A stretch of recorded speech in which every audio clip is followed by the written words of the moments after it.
A loser discovers he's a demigod and must now battle the world's most dangerous monsters. We'll see what happens.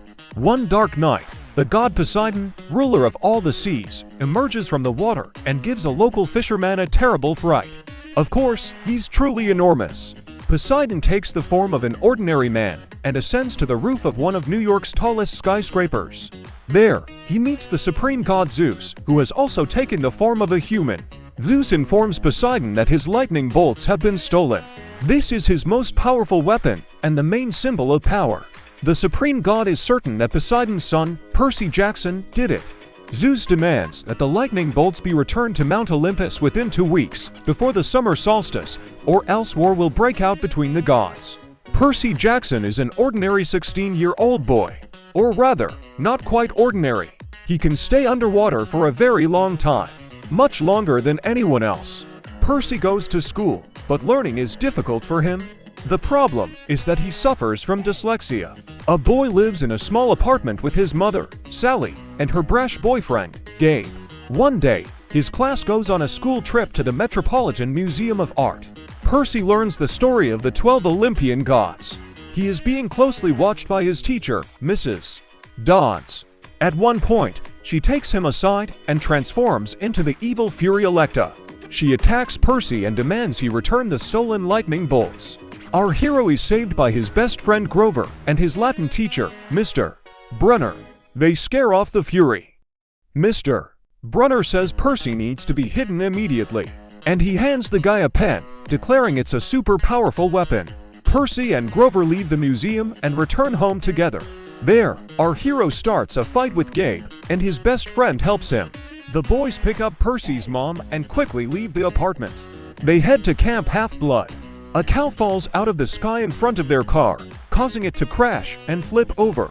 Grover takes off his pants, revealing his legs are covered in fur. He's not a man, but a satyr. Our heroes try to reach camp on foot, but a real Minotaur gives chase. The monster tosses their car around like it's a toy. The camp gates are close, but Sally can't get through them because she's a normal human. A second later, the Minotaur grabs her. Percy takes the pen Mr. Brunner gave him, and it instantly transforms into a real sword. The Minotaur sends Sally to another dimension. Our hero tries to fight the monster and is initially losing, but the Minotaur accidentally rams a tree and breaks one of its horns. Percy grabs the broken horn and uses it to defeat the monster, then passes out from shock. The boy wakes up 3 days later in the infirmary. His faithful Grover sits next to him. Percy looks at his friend's hairy legs and realizes this isn't a dream. So, our hero has found himself at a secret summer camp on Long Island. It's home to children of the gods. Yes, sometimes the gods descend to Earth and amuse themselves with earthly women and men. Sometimes, after such entertainment, children are born who become demigods. Here, they are trained and taught military skills so that they can defend themselves if necessary. Percy looks with admiration at one of the warrior girls. Her name is Annabeth, and she's the daughter of Athena, the goddess of wisdom. Grover takes Percy to the shore of the bay and shows him a flock of centaurs. Among them is his Latin teacher, Mr. Brunner. Only here he's better known as Heron. Grover spots the daughters of Aphrodite, the goddess of love, and hurries to join them, while Heron shows Percy his home, located right on the shore. There, our hero finally learns that he is the son of the ruler of the seas, the god Poseidon. Heron explains that someone stole Zeus's lightning bolts, and the supreme god, for some reason, suspects Percy of being behind it. If the bolts aren't returned, the earth will become a battlefield for the gods of Olympus and be destroyed. Percy meets the other demigods. A boy named Luke, the son of the god Hermes and the camp's leader, recruits him into his team. Percy takes part in his first challenge. It's capture the enemy flag. Our hero is on the blue team, and the pretty Annabeth is on the red team. So now they're rivals. A massive sword duel ensues. Luke and Percy team up to fend off their opponents. Soon, Percy spots the red flag, but it's guarded by Annabeth. The girl inflicts several wounds on him and knocks him to the ground. Percy crawls to the water, where it heals all his wounds. Furthermore, our hero possesses hydrokinesis, meaning he can control the movement of water. He continues the battle, scattering his opponents in all directions, and once again faces off against Annabeth. Only this time, he defeats her. The enemy flag is captured, and in the evening, everyone gathers around the campfire. Now everyone calls Percy a hero and wants to be his friend. Annabeth says their parents are feuding, which is why she can't figure out her feelings for Percy. Suddenly, the ghost of Hades, the god of death, appears from the fire. He tells Percy that the Minotaur hit his mother in the underworld and demands that he return Zeus's lightning bolts in exchange for her life. Heron orders Percy to stay at camp, but he ignores him and decides to go to the underworld to retrieve his mother. He is joined by the faithful Grover and the brave Annabeth. But how do they get to Hades' realm? Our heroes go to Luke. His father once visited the underworld and returned safely. Luke gives Percy magical winged sneakers and a special map. It indicates the location of 3 pearls belonging to Hades' wife, Persephone. These pearls can be used as a portal. The third item Luke gives our heroes is a magical shield. Percy, Grover, and Annabeth leave camp and head out to find the first pearl. It's supposed to be in a small garden center in New York City. It seems to have been abandoned for a long time. There's a fountain with ancient coins, but no pearl. Percy and his friends wander alone through the abandoned garden. A frightened woman grabs Annabeth's hand and begs her for help. Meanwhile, Grover finds a stone statue of his uncle Ferdinand and realizes that Medusa Gorgona is hiding somewhere nearby. The satyr warns his friends of the danger. Soon, Medusa Gorgona indeed appears in the garden, in the form of a young woman wearing sunglasses. She removes the bandage from her head, but instead of hair, she has poisonous snakes. Medusa Gorgona removes her glasses, and Annabeth immediately closes her eyes. Her companion doesn't and turns to stone. Percy and Grover hide behind one of the statues. Percy uses his phone's camera to look at Medusa, and she soon notices him. Medusa Gorgona drops several stone statues on Percy, grabs him, and demands to look her in the eye. At that moment, a red truck pulls into the garden. It's Annabeth and Grover rushing to their friend's aid.